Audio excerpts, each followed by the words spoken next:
అందరికీ నమస్కారం. సో ఇప్పుడు కొత్తగా ఉంది యాక్టర్గా మాట్లాడటం చాలా టీజర్లో ఒక షాట్లో ఉన్నా కానీ యాక్చువల్ చాలా పెద్ద role. And thank you so much bro, thank you so much. అంటే బేసిక్ ఇంత స్టార్టింగ్ స్టేజ్లో ఇంత పెద్ద రోల్స్ రావడం అంత ఈజీ కాదు. So I'm very thankful to Vijay.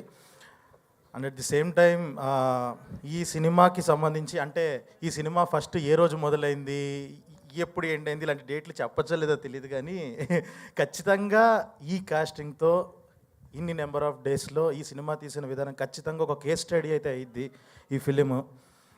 ఇందులో ఉన్న స్పాన్ కానీ ఎమోషన్ కానీ కథ కానీ డెఫినెట్గా థియేటర్స్లో ఒక అద్భుతమైన ఎక్స్పీరియన్స్ అయితే ఇస్తుంది. టీజర్ ఎలాగుందో, ఎంత ఇంపాక్ట్ఫుల్గా ఉందో సినిమా కూడా 2.5 గంటల అంతే లెవెల్ ఆఫ్ ఇంపాక్ట్ ఉంటుంది. ఒక దగ్గరుండి చూసిన వాడిగా చాలా కాన్ఫిడెంట్గా చెప్తున్నా. అందరికీ ఆల్ ద బెస్ట్. అందరికీ కాదు మనందరికీ ఆల్ ది బెస్ట్. వెయిటింగ్, నేను కూడా రిలీజ్ కోసం అనేది. అండ్ మనోజ్ అన్న, రోహిత్ అన్న, and the same time Srinu bro, ముగ్గురు బ్రోస్ దొరికారనమాట. 2 అన్నలు, ఒక బ్రో దొరికారు నాకు ఈ సినిమాతో.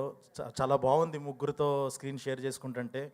ఇటువైపు కెమెరాకి ఇటువైపు పక్కన ఉంటుంటే ఎంత బాగుంటుందో అర్థమైంది.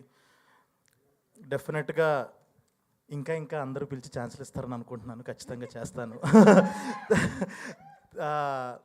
Thank you so much. And once again అందరికి మనకు ముందుగానే అడ్వాన్స్ కంగ్రాచులేషన్స్. యాక్టర్ జాబ్ చాలా కంఫర్టబుల్గా అనిపించింది కదా సందీప్ గారు? యా, అర్థమవుతుంది నాకు. So thank you so much. And అలాగే కో ప్రొడ్యూసర్ శ్రీధర్ గారు, ప్లీజ్ జాయిన్ ద స్టేజ్ అండి. వారిని వేదమురాసంగా ఆహ్వానం పలుకుతున్నాము. మరి ఇప్పుడు ఆలస్యం చేయకుండా నేను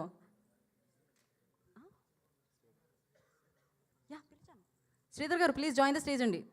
కో ప్రొడ్యూసర్ శ్రీధర్ గారిని వేదమురాసంగా స్వాగతం పలుకుతున్నాము. సో మరి ఇప్పుడు ప్రొడ్యూసర్ రాధామోహన్ గారిని మాట్లాడాల్సిందిగా కోరుకుంటున్నాము.